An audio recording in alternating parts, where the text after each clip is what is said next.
Good afternoon, Mr. Gibson. Good afternoon. I'm going to ask you some questions about the slides, some of them, hopefully not all of them, I promise not all of them. Thank you. But before we go into that, I just wanted to clarify a few things from those stipulations. There were some long phrases I tried to take down. So there's a full file system extraction and advanced logical. Those are ways that data is extracted from the devices, is that right? Correct, and all those extractions and acquisitions were done by LAPD. And that is essentially trying to extract all the data that is available that can be found on those phones, on those devices. Correct. And there's a computer program, I hope I've noted this down right, a Cellebrite Mobile Synchronization Limited Forensics Tool. That's the program you use to analyze that data? Not that I use. No, Okay. Cellebrite Physical Analyzer is the program that I use to analyze the data, and most of the screenshots are coming from. The mobile synchronization, I think that is the newer, they call it the Cellebrite UFED for PC, which is the extraction tool. In 2017, it might have been called the mobile synchronization tool. Thanks so much for clarifying. I was trying to understand. So you have a separate computer program that you use that allows you to analyze this data that's been extracted, is that right? Yeah, I never touched the devices, so I didn't do the extractions on these. Oh. So my computer was designated to do the analysis.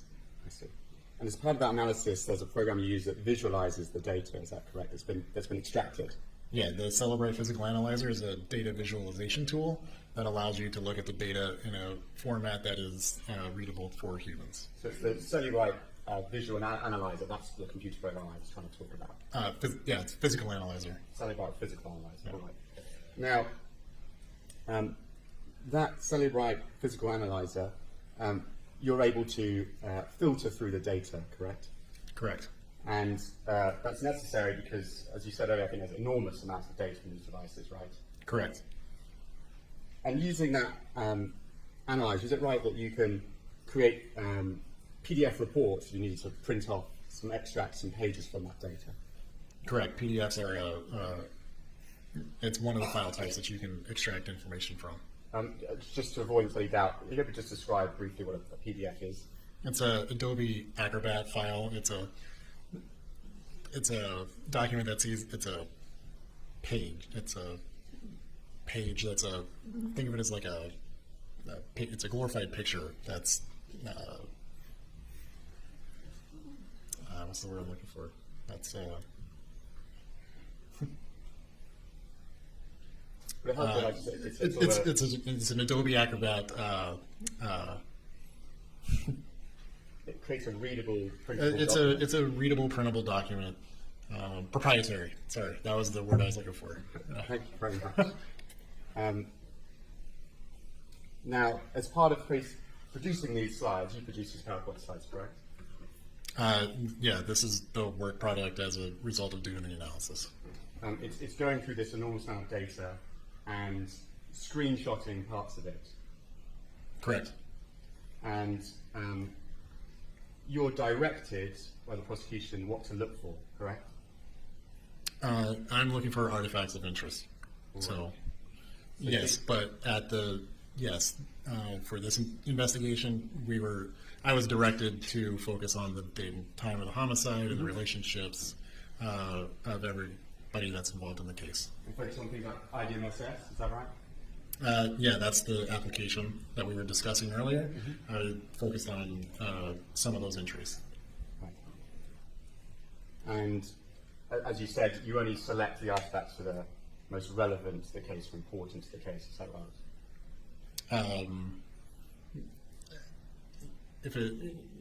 Labeling things most important, it's just important or it's not, or relevant or not. The scale of importance is determined later. All right. Just one final thing. Some of the communications we saw, they were filtered for only between Robert Baker and Monica Sementilli, for example, correct? So, yes. So there are more communications that exist, they're just not shown in the slides. Yes, correct. Is it possible if I could go to slide 9? Thank you so much. One of the devices that there was an extraction for was item 82, correct? Correct. And you analysed the data from that extraction. Correct. And that's Monica's GPAG, correct? Correct. I think you testified it's essentially a sort of a tablet.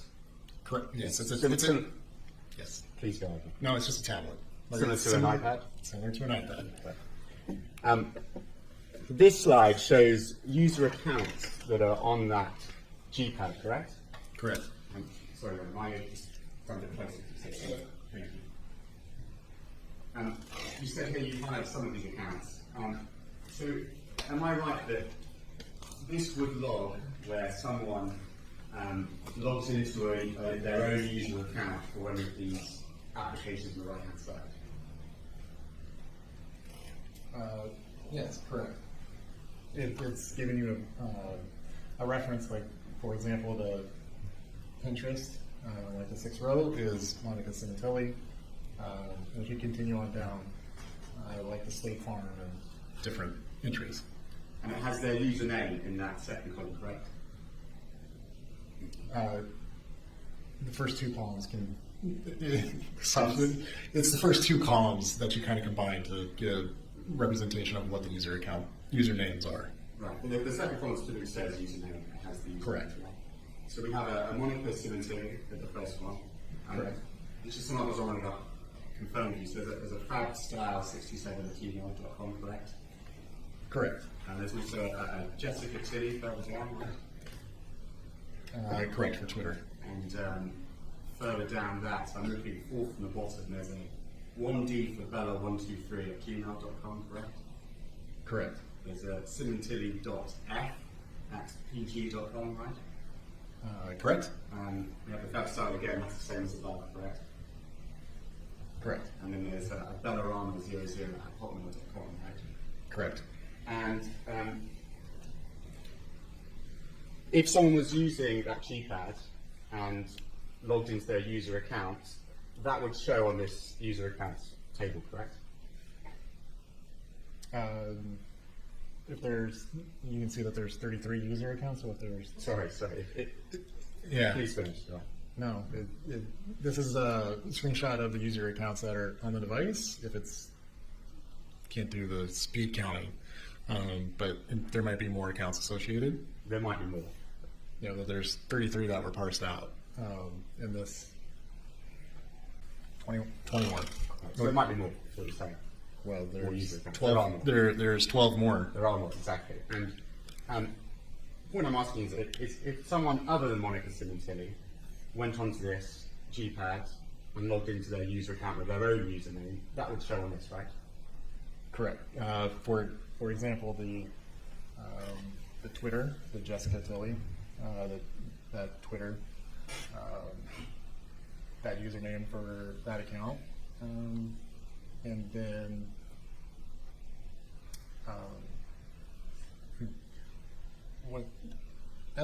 as a weird aside, there's passwords, so those accounts should be changed passwords. If I know that this is 8 years old, but just that probably shouldn't be broadcast. All right. Okay. Yeah. Well, I'll move on to the other slide. I've finished my points in this slide anyway. Okay. But, can we go to slide 12, please? So here we have the user accounts, but this is for the Baker's device, right? And I think that's the Samsung and that's for It's item 101. Yes. User accounts. And I think prosecution counsel drew your attention to the fourth column, which has other entries. Do you see that? Yes. Okay, there's oeginc@gmail.com. Do you see that? Yes. Do you understand that was linked to Robert Baker? Yes. And then we have, under that, there's a Woodland Hills @gmail.com account, right? Yes. And then we see the third row, there's a number of accounts. rb@westover1981.com, robert@oeg1.com, robert@oeg1.com, and I can't see them, so that It's Facebook. It's a Facebook, all right. And those are all, you see the third column, they're beginning with the name Robert Baker, correct? Correct. So there's a number of different email accounts there that link to Robert Baker, is that right? I didn't hear the last part. There's a number of different email accounts that links to Robert Baker. Correct. Now, in terms of Monica Sementilli, we've seen from her user accounts, and we've seen from the other slides, she had one Hotmail address, calmati-mo, I believe, at Hotmail. Correct. Correct. and there was a Gmail account, Monica Sementilli at gmail.com, correct? Correct. Were there any other email accounts that you found linked to her, or was it just those two? I don't recall the other. I don't recall if there's other emails associated, but those two are the ones that I recall. Those are the ones that you That are- found in your slides. Yes.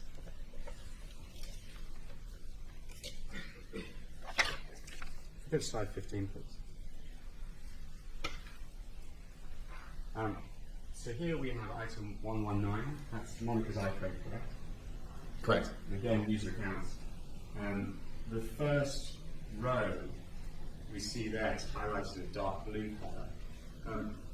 That's next to WhatsApp, correct? Correct. And there's a photo on the right hand side of Monica, right? Correct. And we see under there it has a username. You see that? Yes. And that username is a long number. That's Monica's phone number, right? The 4213 number. Correct. And it's 4213 at s.whatsapp.net, right? Correct. And is that, to your understanding, you've analysed and done research with WhatsApp before, I presume? Yes. When you use WhatsApp, it creates a username for you. Is that right? Yes. And that username is essentially your phone number at s.whatsapp.net. Correct. That's something that's created if you're using WhatsApp. Yeah, it's a default naming nomenclature. Okay. Could we show slide 19, please? So here, showing this slide, this shows Monica's phone, right? The contacts that she has on her phone. Correct. And so there are many contacts, and there's just a few of them, right? Correct. And it's specifically the contacts she has for Fabio and Sementilli, right? Correct. Fabio's phone number. Has Fabio's phone number. We also see on the right-hand side, in the fourth column, it has a WhatsApp username for Fabio, correct? Correct. And this has Fabio's number at s.whatsapp.net, right? Correct. So this would be consistent with Fabio using WhatsApp, generating a username for him. Correct.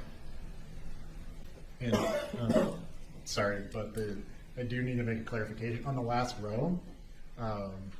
That is not Fabio's information. That's someone else's.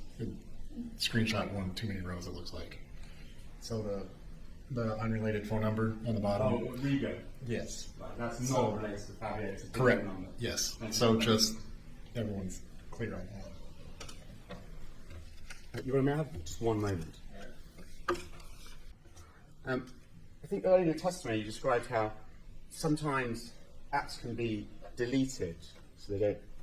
And apps can be deleted in these Cellebrite extractions, right? Sorry, I should say sometimes you'll find that certain items from an extraction have been deleted. Correct. But you can still find a trace of their past usage from various artifacts, correct? Correct. For example, if you're using an app that is subsequently deleted, is it right that there might be folders on a device which would indicate that app was used previously? And I wouldn't classify them as folders.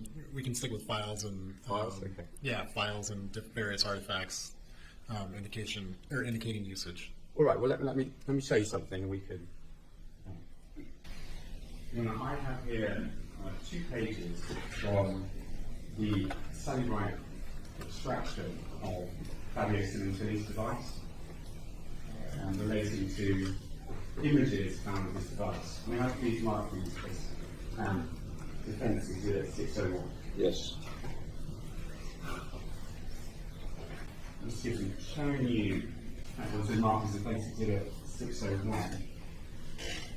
Does this appear to be an extract from the data extraction of Fabio's phone listing various JPEGs found on this device? Yeah. Yes.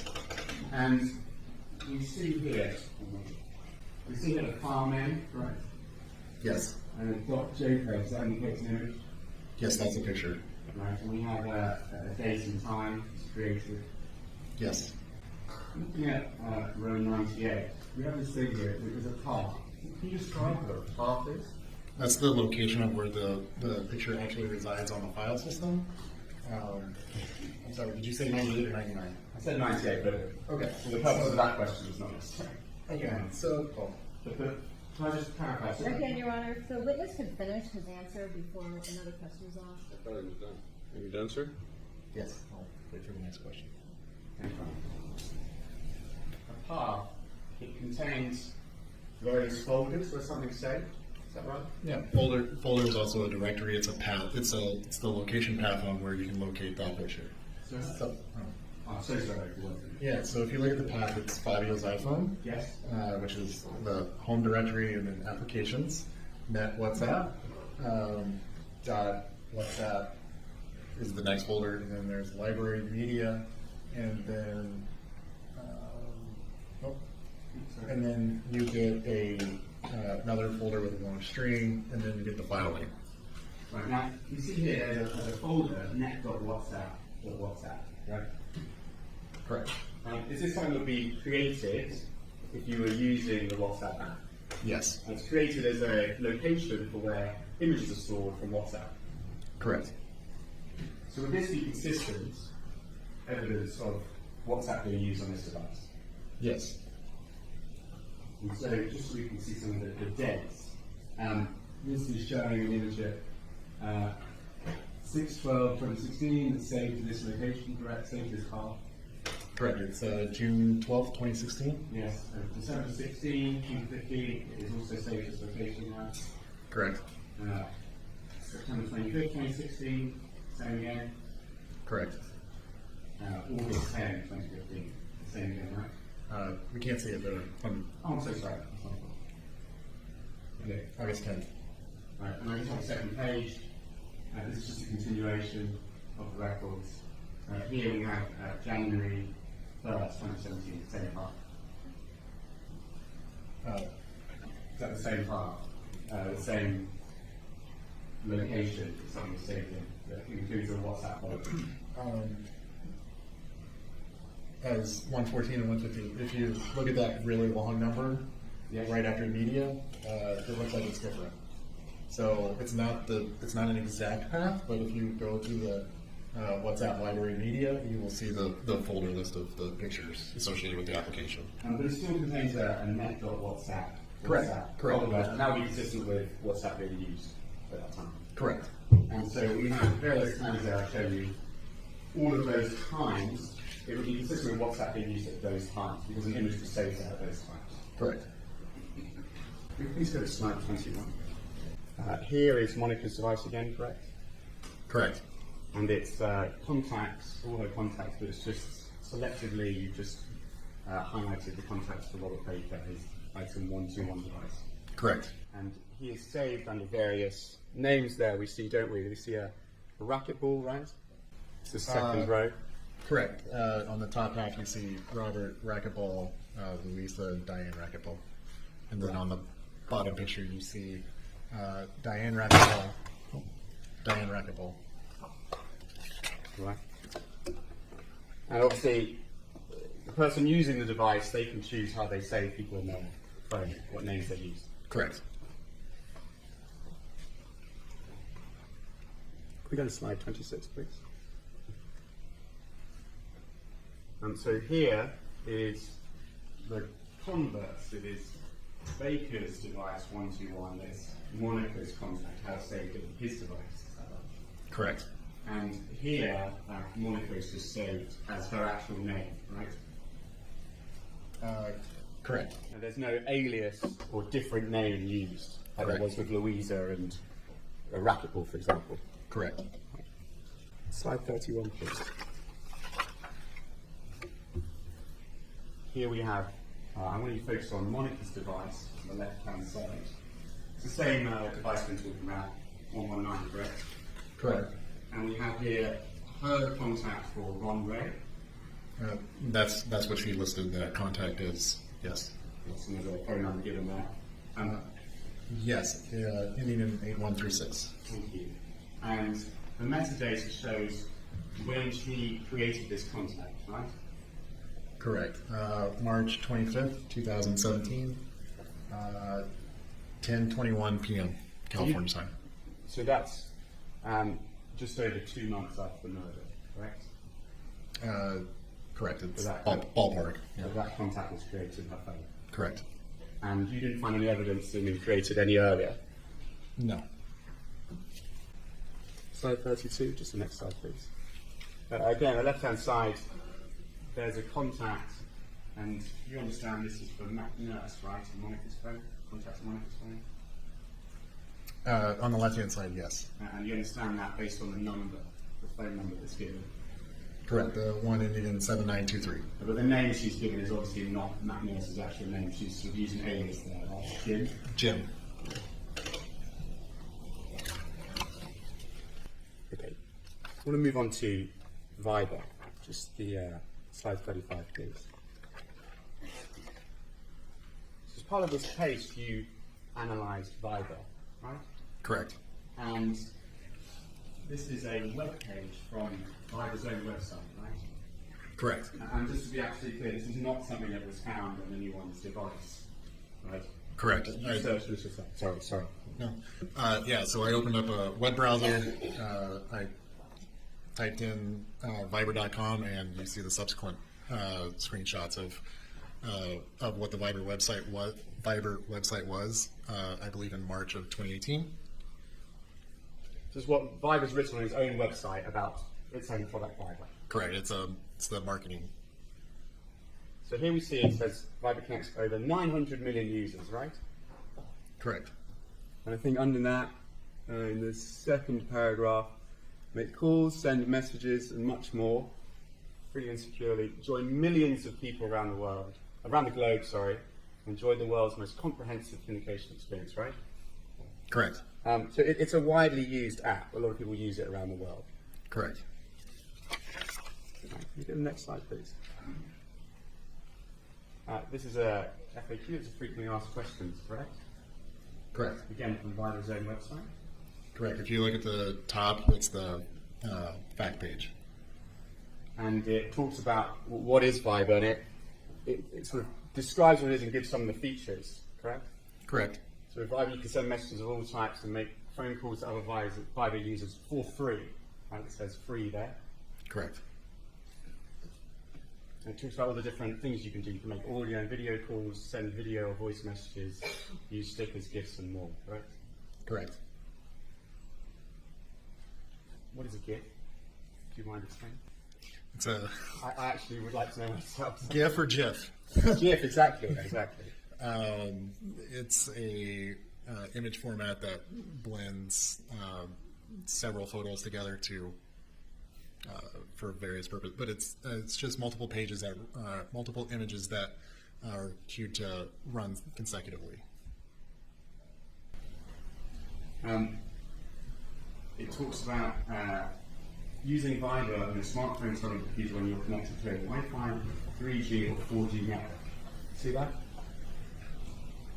Yes. And as your understanding, that's because Viber uses internet data to send its messaging. It utilizes the internet to provide the service that they're using. They're not using internet data. They're actually using the internet bandwidth to utilize their platform. But in contrast to when you make a phone call or send an SMS message that uses cellular network, this is using the internet. Please correct me if I'm wrong. Well, no. Viber is allowing you to use both the cellular networks and the internet, the wired internet. And then when you make a phone call with your on your default messaging app through Verizon or T-Mobile, you're utilizing their cell tower networks. So, can I ask, does Viber use cell tower connections? When you're using the application, you can use cell tower bandwidth to utilize the application, but you're utilizing the data, not the phone call bandwidth, not the phone call frequency. So you're using a different type of connection to the cell tower. Correct. That's the 3G or 4G. Correct. And we're up to 5G now. Yes, that's correct. And is it right that even calls, just voice calls or video calls, calls use that different connection to the cell tower, 3G, 4G or 5G, rather than the connection that a traditional call would use on the cell phone. Yeah, the Viber doesn't use the traditional Verizon, T-Mobile, excuse me, AT&T cell tower networks to communicate. It wouldn't show in those records. Correct.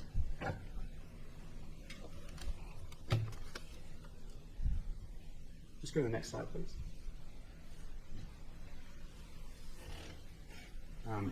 It talks about how do I get started with Viber, you see there? Yes. It says to start using Viber today by downloading the app. After you've done that, registration takes just a few minutes. You see that? Yes. The app is publicly available for anyone to download, correct? Correct. It's available on the Play Store and iTunes. That's basically, is that like the App Store where you download apps? Yep. Yes. Sorry. One is for iPhone and one's for Android, correct? Correct.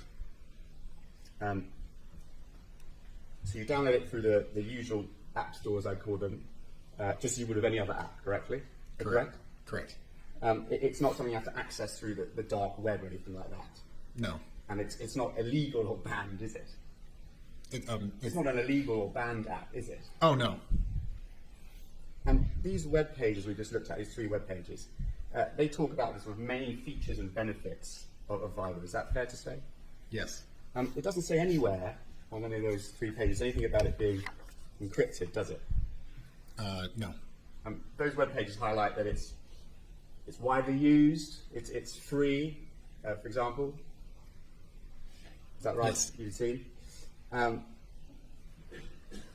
Someone looking at these web pages wouldn't even be able to tell it was encrypted from reading what is said on these web pages, right? What do you mean by what is encrypted? Well, it's not advertised. You say it's like a marketing tool. Right. It's not advertised anywhere on these 3 pages anything about being encrypted, correct? Correct. You said earlier that you mentioned that iPhones are encrypted such that you can't do a physical extraction, right? You can, but that free space that Apple uses encrypting algorithms to encrypt your data, and so it's pointless to look at the free space in Apple products because you're not going to be able to decipher any information. So that's why you can do it, but it'd be pointless. And is that this encryption, that's something that Apple does automatically. You don't choose whether it encrypts your data or not, right? Correct. And all iPhones are encrypted in that manner. Correct. And you're aware what iMessages is, obviously. Correct. Is that the messaging that is used when you go iPhone to iPhone? Correct. You sometimes see it's like blue bubbles that come up when you say. Blue and green. Do you know if iMessage encrypted? I wouldn't remember if they were encrypted in 2017 the way that they're. It's a little bit different because we've advanced over 8 years. You're not sure, Correct. but it is encrypted now. I believe iMessages at some level are encrypted, whether it's going across the line or they're. I don't know. I'd have to do the research. All right. Okay. That's not something you looked into as part of this investigation. Correct. Let's slide 40, please. This is from Monica's iCloud records, correct? Correct. This is showing when Viber was first installed on her device. Correct. We see April 9th, 2016, if I'm getting the date for that correct. Correct. No evidence you found to show she downloaded it any earlier than that, right? Correct. This is from Apple. Right. This is from Apple's own records. Correct. So we know the date of the murder was January 23rd, 2017, right? Correct. So this date, this is about 8.5 months before the murder. I know it's a bit of maths in your head, but... Correct. Yes, correct. So she installed Viber 8.5 months before the murder, right? Correct. Can we go to slide 50, please?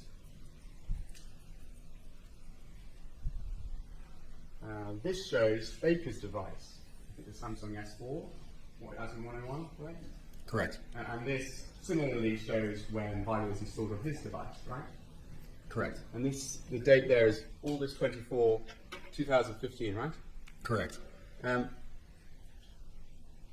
to the next slide. And this is from his web history, various entries, same device, right? Correct. This is September 5th, 2015, shortly after. Shortly after. Shortly after the August 24, 2015 in the last slide. Yeah. Definitely for shortly. It's Right. September 5th. It's September 5th, 2015. And this is him accessing a web page, it looks like, a URL to activate Viber. Correct. So this is September 5th, 2015. So, and again, some maths in your head perhaps, but this is showing that Robert Baker installed and activated Viber about 7.5 months before Monica Sementilli did. I believe it's a year, it's about 15 months. Going from the, my maths wrong, April 9, 2016, September 5th, 2015. From the April date? So let's do the chronology. From September 5th, 2015 is when Baker activated Viber, right? There's web history for activation for Viber on September 5th, 2015. And then Monica installs Viber April 9th, 2016. Correct. 7.5 months. Correct. And my last maths question. September 5th, 2015, when Baker has activated, he goes on a web page to activate Viber. That is about a year and 5 months before the murder. Correct. Just go to slide 42, please. Again, these are the Apple records in relation to Viber. Correct. This is in relation to when the app updates, right? Correct. Now, these records, they don't tell you anything about how many messages were sent, for example, if any. Correct. Or who they were sent to, or the content of any of those messages, right? Correct. It purely just shows when the app was updated. Correct. Slide 44, please. These are more log entries for Viber. This comes under the log entries table. That is a table that shows usage of various apps, right? Correct. And you said, I believe you said, at the top there it has 4,234. That's the total number of items, but you filtered it just by Viber here, right? Correct. And each of these entries, they're on different days, right? There is some overlap. It's not. There is some overlap. Okay, so if we look at 2279 has. Oh, I'm sorry. No. They're all unique dates. Right. And There looks. Oh. please, I should be right. No, they look like they're daily logs. But they're going to give one time. Correct. There's no information given as just that one time. That's all you can glean from this. Correct. One log entry was timestamped at various times, but it looks like April 30th, 2016 through November 12th, 2016. We're looking at these log entries for Viber, correct, Mr. Gibson? Correct. And they give various dates and times, right? Correct. And just to confirm, the earliest time is in April 30th, 2016, right? Correct. Showing a log entry of Viber, and it goes all the way through to November 12th, 2016, correct? Correct. And there's consistent entries for every month. So there's different amounts for each month, but for every month there's an entry, at least one. Correct? Correct. All right. Go to slide 53, please. Here, this is Baker's device 101, correct? Correct. And this is a calendar entry. This is something that he has in his calendar you found, right? Correct. And you see a date there, December 21st, 2015, right? Correct. And the subject, it just says Monica lesson, right? Correct. Is this the earliest reference that you found to Monica in Baker's devices? I don't know if it's the earliest, but it is. It's dated December 21st, 2015. And we saw, testing my memory now, but we saw from the previous slides that Baker activated Viber in August 2015, correct? Correct. And he installed it in August 2015, and he activated it in September 2015, right? That sounds correct. And so that's a few months before this date, for this calendar entry, right? That he was activating and installing Viber. Correct. Slide 56, please. Again, Baker's device number 101. This is the passwords that are saved in his device, right? Correct. And one of them, which you've highlighted, appears to be Monica Sementilli's home Wi-Fi, right? Correct. When you access Wi-Fi, sometimes you have to put in a password, right? Correct. If a password is stored here, this indicates that the password is saved on the device, right? Correct. And so that would be consistent with that password being automatically entered when it connects to that Wi-Fi, right? Yes, it automatically connects because it's storing that password. So it automatically connects, as you said. You don't have to manually connect to the Wi-Fi. If you're within the vicinity of it, its range, it automatically connects. Correct, because it's saved. Understood. Slide 59, please. Just wanted to clarify this one point from your testimony earlier. We have here Monica's device, 119 on the left, right? We've got Baker's device, 101 on the right. And they both show a connection to the Sementilli Wi-Fi, right? Correct. And I think you clarified, you can tell the unique code at the top shows it's that Wi-Fi as well, not just the SSID name. Yeah, it's that specific router. Right, specific router. I just want to confirm that this is showing connections on different dates though. This is not showing that they're connecting at the same time. So on the left we have a connection April 23rd, 2017, right? Correct. And Monica then is the last auto connected. That's again showing automatically connecting, right? Correct. May 31st, 2017, right? Yes, May And then 31st. on the right we have connecting, but at a entirely different time. June 28, 2016, correct? Correct. It's not showing they're connected at the same time from this slide. Correct.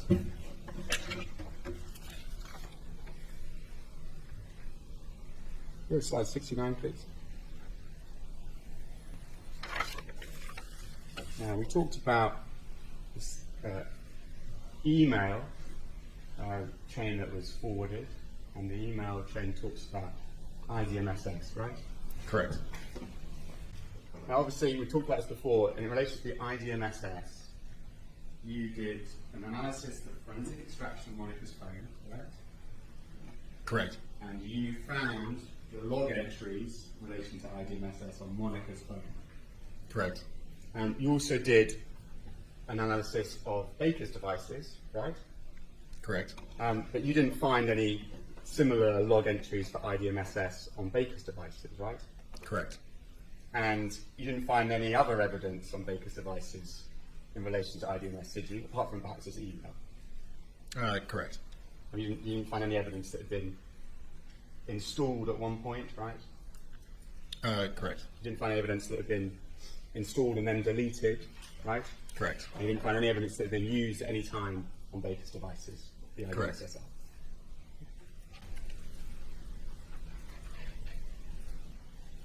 And just to close this point, you didn't find any evidence of him accessing IDMSS in any way through a web browser, did you?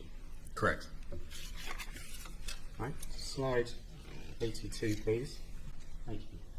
It says at the top that these are iMessages, right? Yes. It's an iMessage received on Monica's device from Fabio Sementilli, correct? Yes. And is that the first iMessage that day? on Monica's phone? From Fabio, or just in general? That's iMessage. I don't know if it's the first one. This is just it's a message that was on that date. Right. It's at just after midday on January 23rd. Correct. 12:31 p.m. Slide 83. Again, this is an iMessage, correct? And this is actually coming from Monica's email, but that is a way that iMessages can be sent through someone's email, correct? Correct. All right. Slide 84. It's exactly the same. It's just showing that at the top iMessage it's sent via Monica's email. That's right. Correct. Correct.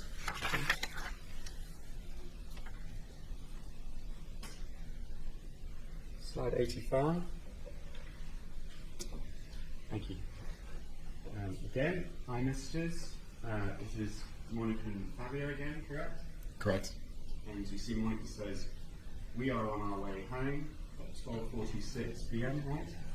Correct, on January 23rd. And then she's saying to Fabio, in the message below, did get it fixed? Asking that, right? Yes.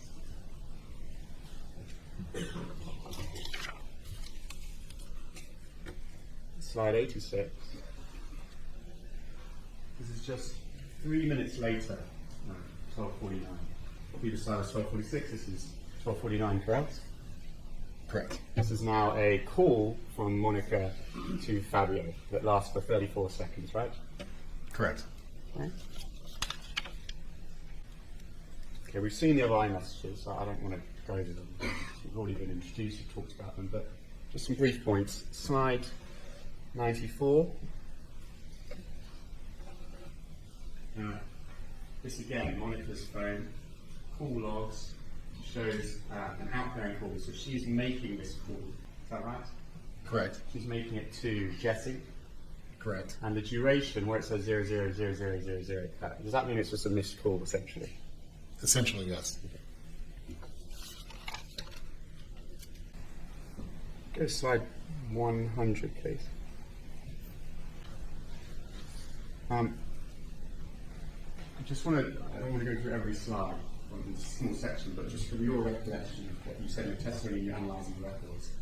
Do you recall from your analysis that it seemed that there was a call from Monica to Bella, and then at the same time there was sort of an overlapping call with the doctor? Yes. And would that indicate you had two calls going on at the same time, perhaps one of the parties was put on hold while the other party is being spoken to? Correct. Just to help explain some of those time differences there. Right. Now, as we talked about earlier, there's obviously a lot of data collected on these devices, Fabio's and Monica's device, for example.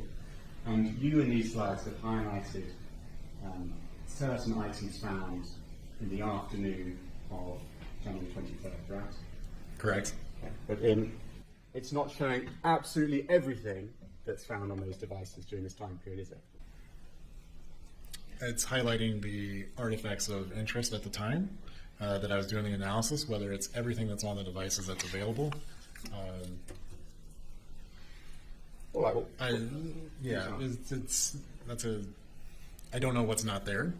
So these are artifacts that were within the time frame of interest. So if there's other information, I wouldn't know about it, because if it was relevant, or if it was there, it would be incorporated into the PowerPoint. well, so I can show you something. But Yeah. one of the things that's captured when you extract the device is web history, isn't it? Correct. And there is a table that logs all the web history, all the web pages that were accessed from that device, correct? Correct.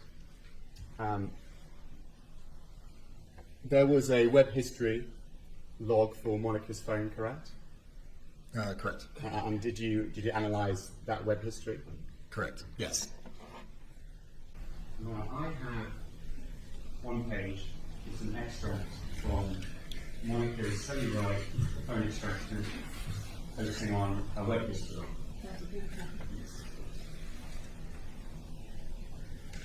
And on the IP smart, this is frequency 0602. Yes. Just to give some show you what the mask and defensively is 602. Now, this appears to you to be the Cellebrite extraction logs relevant to web search history. Yes, with the source of Safari. And we see here it starts at the top, January 25th, 2017, correct? Correct. And the UTC -8, that shows that it's already been converted into LA time. That is LA time. Correct. And these logs go down to January 23rd, 2017. Yeah? Correct. And here you see there is a web page that is logged. That says lifestylelounge.com. You see that? Yes. And so that shows that at that time, on that day, 10/23/24, that device is accessing that web page, correct? Correct. And you see here, we have a few entries, right? 447. You see that? Yes. That's on the same day, January 23rd, correct? Yeah, January 23rd. And then within a few seconds of each other, there's 447:42 seconds, 447:40 seconds, 447:40 seconds, 447:38 seconds. You see that? Yes. And these are, again, web pages being accessed in relation to lifestylelounge.com, right? Correct.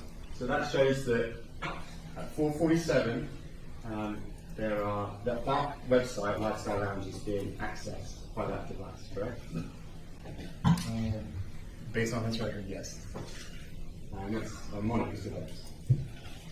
Can you go to the top?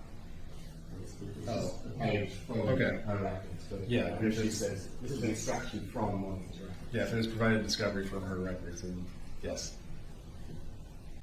Right, now, is it true that web history can also be obtained from external records, right? For instance, Google records. Oh, yes. So if you have a Gmail account, it could show your web history on Google. Was it external records that could show that? Well, there's records of your web history if you're accessing Google or using your account. Right. And if those records were obtained from Google, they could show the various Google searches or web history connected to a Gmail account. Is that right? Yeah, if you subpoena Google, they will provide you records of whatever information they're storing on those accounts.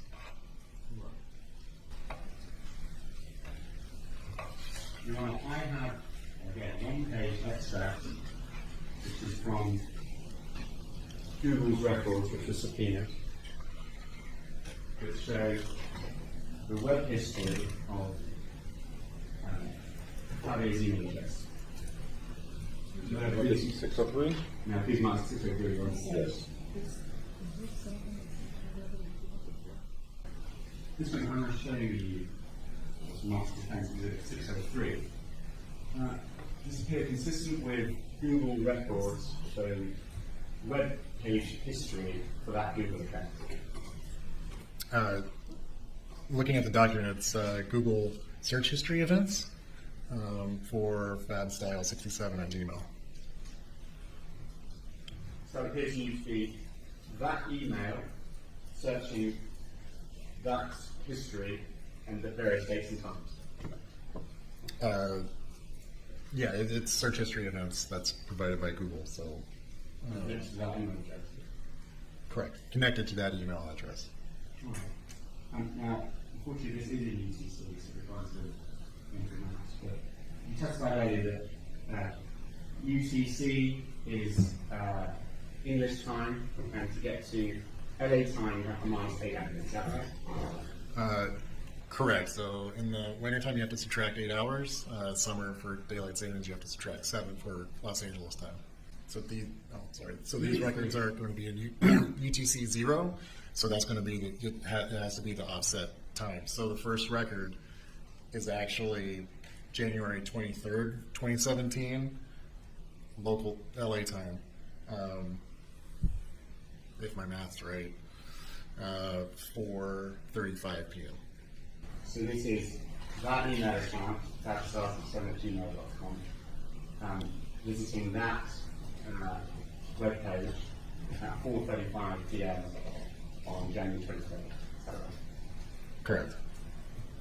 And you see below we have some more searches. Just a few seconds before there's similar search, then America International somehow. Correct. You Yes. see underneath there, so this is now earlier in the day. I believe this is around midday doing that. This is searching for small engine repair. You see those? Yes. And again, these are all searches from the fabstar67@gmail.com. Yes. Can we go to the preceding slide? So this slide is after homicide, and then go to the next slide. This is the suspects running up, so this is not technically after the homicide, right? Correct. It's out of order. Okay. You did a previous version of these slides, right? Do you recall that? Of this slide? You did a previous version of this PowerPoint. Do you remember? Yes. Can I show you one of the slides from the previous version? Your Honor, I have here a page from the previous version of Mr. Gibson's slides. It is just showing seconds. Showing the surveillance camera footage of the Porsche leaving the crime scene.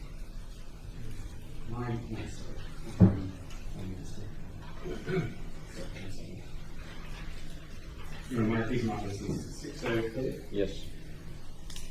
Mr. Gibson, do you recognise this? Showing you, I think it's 604.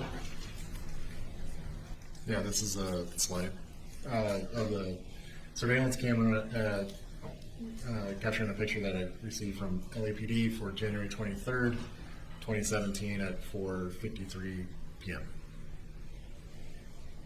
And just to be fair to you, so in the bottom right-hand corner we have the time, correct? Yeah, the timestamp is January 23rd, 2017 at 5, it indicates 5:53. And the seconds are 02. Yes. And at the top it has 43:32. Correct. Did you write the top? No. Okay. But it's one of those times of life. What- They're different. The seconds are different, aren't they? Yes. Okay, but one of those applies. Which would you use if you were analysing this document? One on the video surveillance camera. Okay. So that's showing that the victim's Porsche is in the top speed, driven away from the crime scene, and it says 5:53:02, but are you aware that this was 1 hour off? So, Yes, probably to do with the not setting the time or the timestamp, not resetting it for daylight savings. right. So what's the actual time should say then? The 4:53:02 43:02 p.m. PM on January 23rd. That's the Porsche driving away. That's my understanding of what the timestamp should be. Okay. So this now shows, see at the top, Isabella returning home, and that's at 4:54:52 p.m. Correct? Correct. All right. So I said I wouldn't go back to maths, but now I am. This is less than 2 minutes after the time shown on the previous slide, right?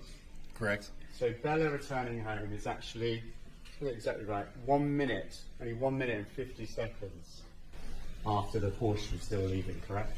Correct. Slide 111, please. 111. This is Monica's phone again, correct? Yes. This is a timeline table. Now, is that timeline, it has a very large number there, 27,425, correct? Yes. There's many, many data entries, right?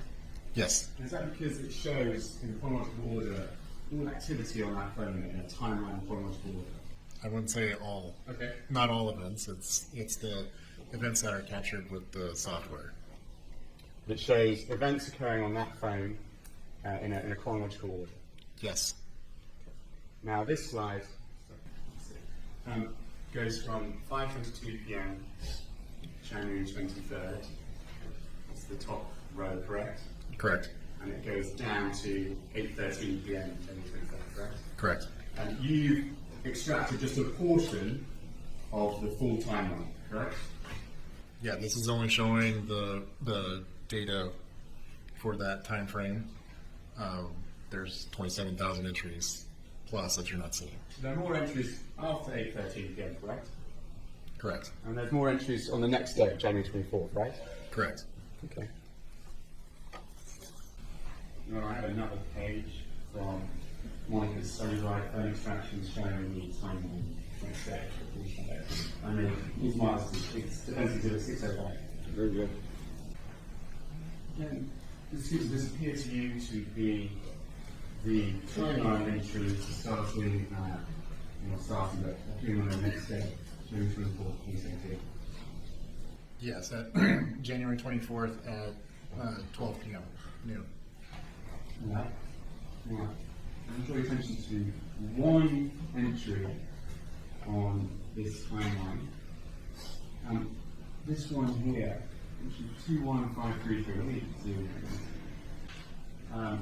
That was an instant message, correct? Correct. Is it a text message? Correct. A text message? It is incoming, so it will be received coming into Monica's device, right? Yes. And it's being received at 2:05 p.m. in 12 seconds, right? Yes. Okay, and that the content of the message is, "I'm so sorry." Yes. But it doesn't say there who it was received from, does it? No. It's correct, isn't it, though, that with text messages, as you described earlier, they use connections to cell towers, right? Yes. And one of those, for example, could be AT&T towers, correct? Yes. And if you have the AT&T records, that can show you more information about that text, right? Yes. Okay. And I have here one page from AT&T records, which was given by the prosecution. And they please mark it as sensitive 606. Yes. This appears to you to be AT&T phone records. Yes. And these records give a date starting January 24th, 2017, right? Yes. You see that? Should we zoom into it? Maybe a time now. So again, this is in UTC, so you have to do minus 8 hours to get the other time, right? Correct. And it is an originating number, so it shows where a text came from, correct? Yes. Phone number there. And then it shows the terminating number, that's the number that receives the text, right? Correct. Okay. So if you remember what I showed you previously, it was at 2:05 p.m. in 12 seconds, the I'm so sorry message. Okay. We see here there is an entry at 22:05 in 12 seconds. Adjusting for the UTC, that would be the same time, wouldn't it? 2:05 p.m. in 12 seconds. Yes, 2205. That's the record. It's the same record. Yes. And here we have the originating number, which shows the number that the message came from, right? Correct. 213-272-1093. And that's sort of basis for them, isn't it? Reminds you of the house. Yeah. There's no reason why you should have all these numbers running, right? Would you mind going to slide 17? 17. So this is Robert Baker's one of his devices, Samsung S8, I believe. Yes? Correct. It's item 121. Well, item 121, that's right. And in the bottom left, we see the phone number for that device, correct? Correct. It's 213-272-1093. Okay. And then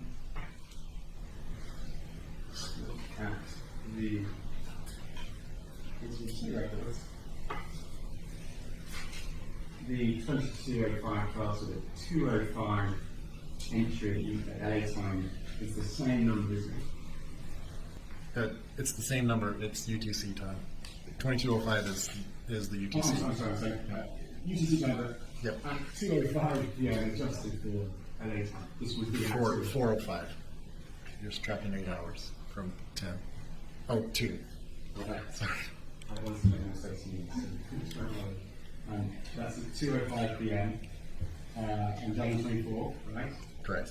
And it's this number, which is what you found to be Robert Baker's number for the device. Correct. 121. Right? So Robert Baker is sending that message at 2:05 p.m. to us because it says, "I'm so sorry." Correct. And he's sending it to, as we already know, Monica. But we've seen that Monica's phone, and that's Monica's number, right? Yes. Slide 117, please. 117. Here is Facebook Messenger chat, right? On Baker's device. Yes. And it's between Robert Baker and Crystal Austin, right? Yes. And just to be clear, there's a message talking about downloading WhatsApp on your phone, right? Yes. This is January 26th, 2017. This is 3 days after the murder. Sorry, 3 days after January 23rd, 2017, right? Yes. And it is Robert Baker directing Christopher Austin to download WhatsApp on his phone, correct? Yes.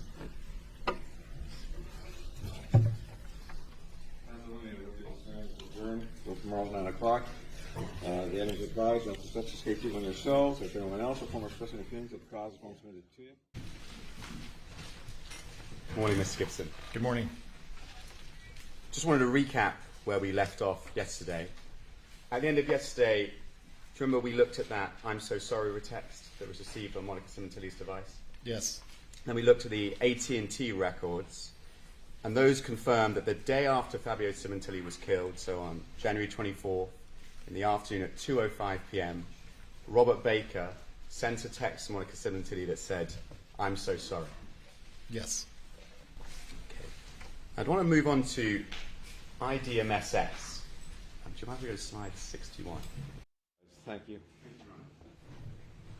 IDMSS, just to recap, that is an app you can use to view home surveillance cameras remotely on your phone. Is that right?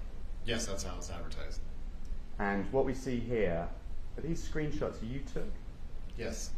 So these are screenshots you took of, is this where you can download IDMSS Lite? You can download it on the App Store or the iTunes Store. I believe that you can download this application on a computer. Okay. And here, this is a screenshot that's taken March 29th, 2018, so over a year after the killing took place. Correct. And this is something that wasn't found on anyone's device. You took this yourself. Well, I'm going to object. That calls for speculation. It also misstates the evidence as to the defendant's phone. This is a This is a screenshot. This slide is a screenshot you took, though. correct. We go to the next slide. Here, this is again another screenshot that you took. Yes. This gives details of the app, correct? Correct. And here it has the release date, October 9th, 2017. See that? Yes. So this is obviously after January 23rd, 2017, correct? Yes. So all the details here are relating to a later version, right? Correct. So not the version that would have been in use at the time of January 23rd, 2017, right? Correct. Okay. You go to the next slide, please. And the next slide. The next slide, sorry. And again, this is a screenshot you took of the publisher's website, right? Correct.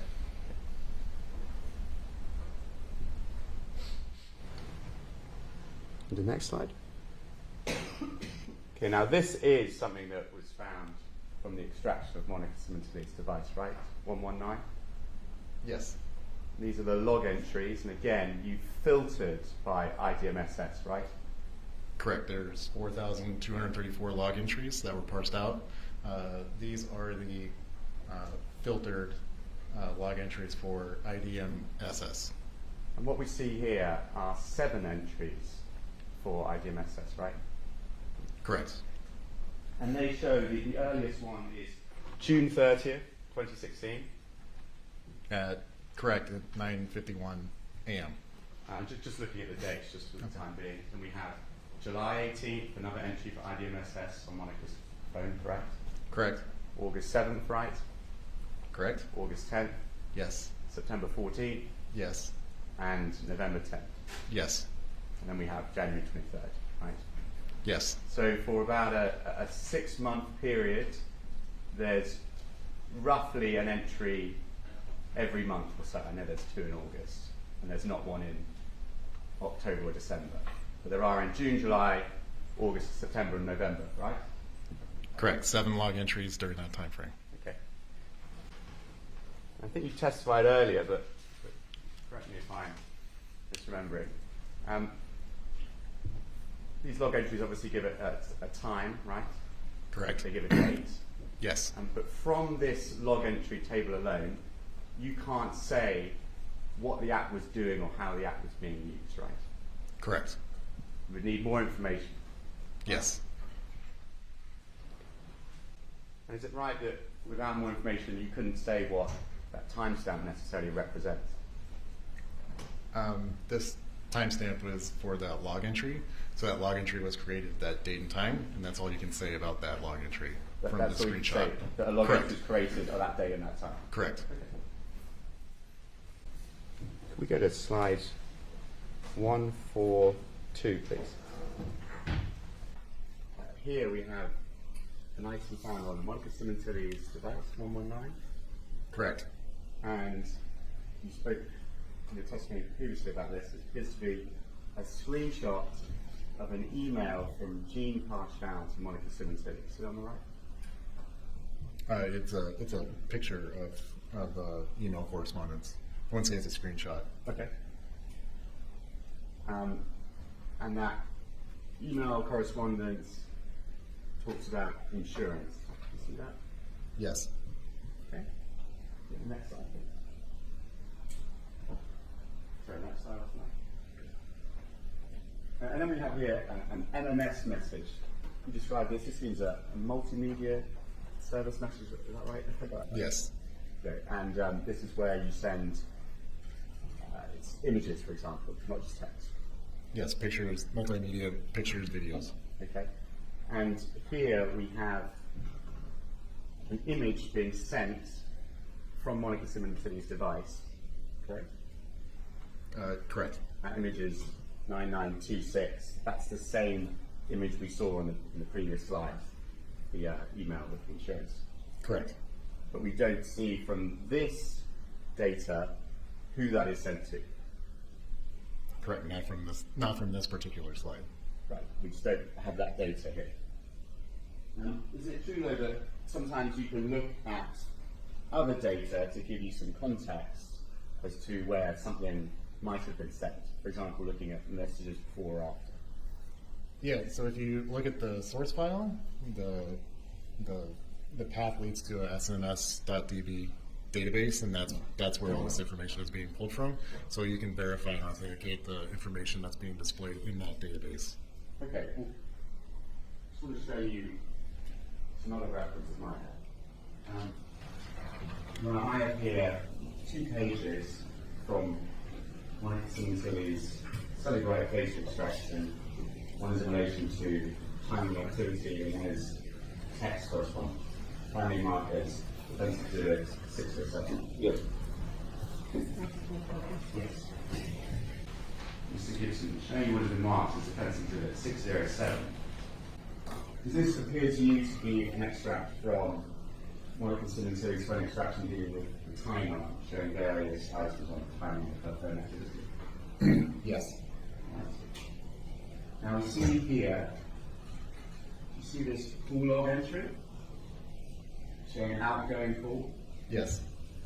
and that's June 7th, 2017, 2:17 p.m. See that? Yes. And this is to Marco Laurenti. See that? Yes. And here it says duration of 2 seconds. That would indicate potentially a missed call or a very short call. Is that right? It's a 2-second phone call entry. The next entry immediately afterwards we see is an outgoing message, 2:26:02 p.m. See that the same day? Correct. From the owners of Monica Sementilli. And this is has the path and it has that same image 9926. See that? Yes. We can go there. I'm sorry. Go back to that. Sorry. Exactly. Perfect. Thank you. Is this the same entry? Yes, if you looked at your timeline, Yeah. it said empty file, and that's how the program is visual. So empty file, the red font, Yes. right there. So it's just a naming reference to the file, and so that's indicating that it's an empty file and it's not in there. It's empty. So this is the entry on this data extraction timeline for that side of the impact. Correct, for that path. Okay. And then immediately after, we see an incoming message from Marco Laurenti to Monica saying, "This is good news."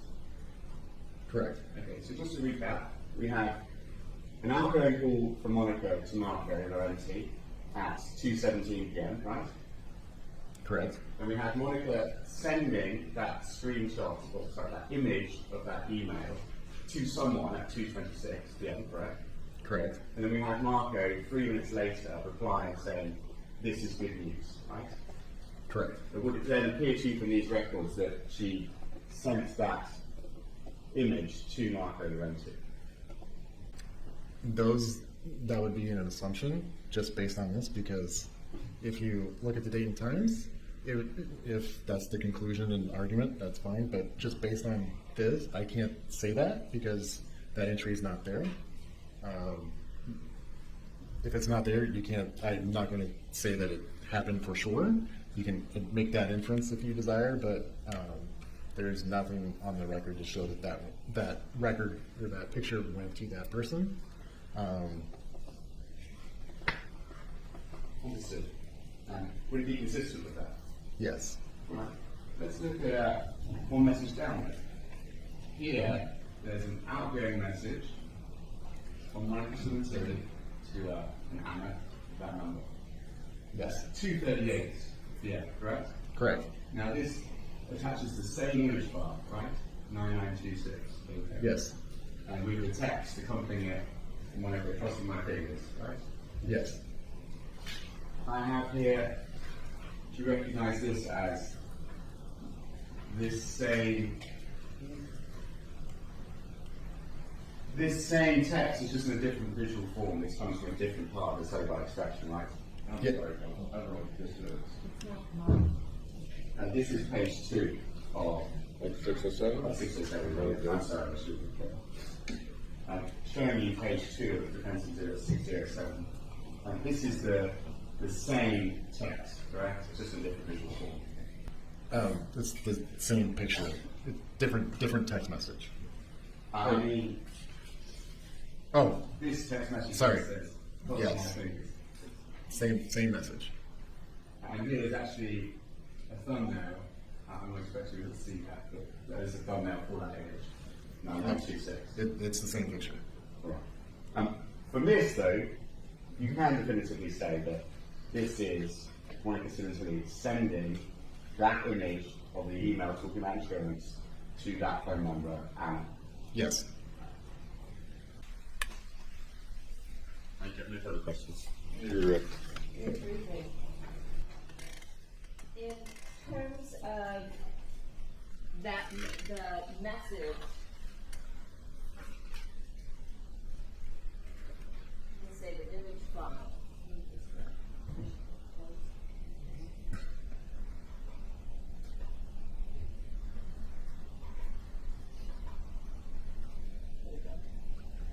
also don't know whether she sent that image to other individuals that might appear on their devices. Would that be fair to say? That's correct. I want to go back to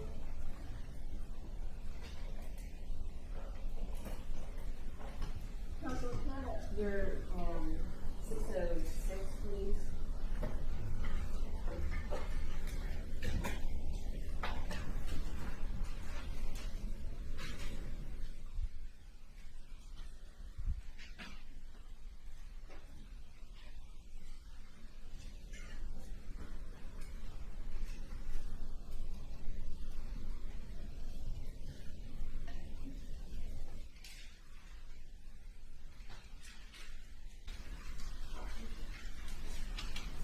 Showing you a copy of 606.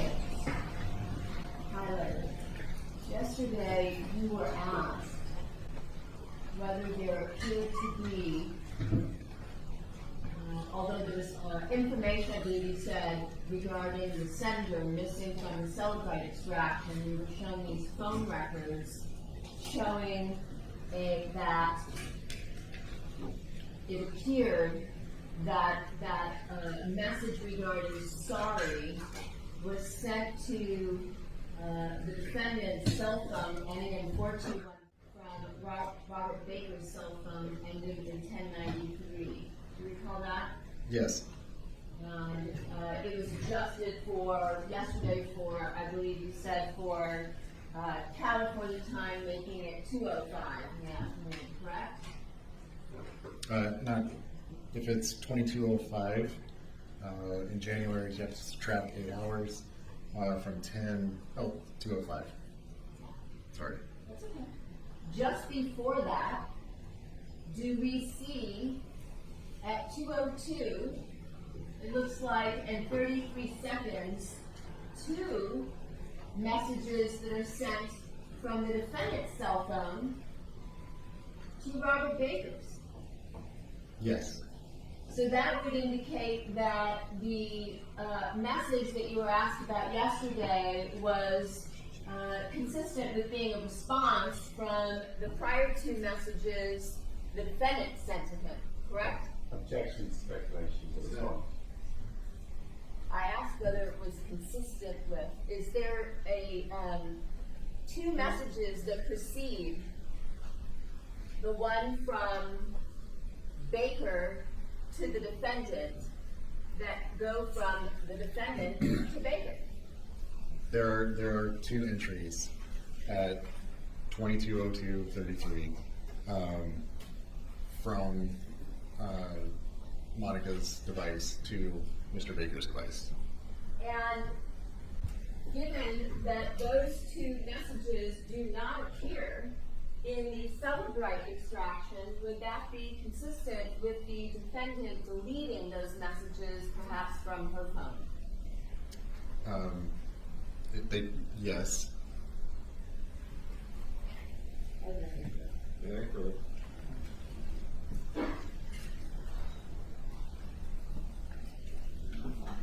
Nothing to do. Thank you, Mr. Gibson. You're excused. Please make call the next witness.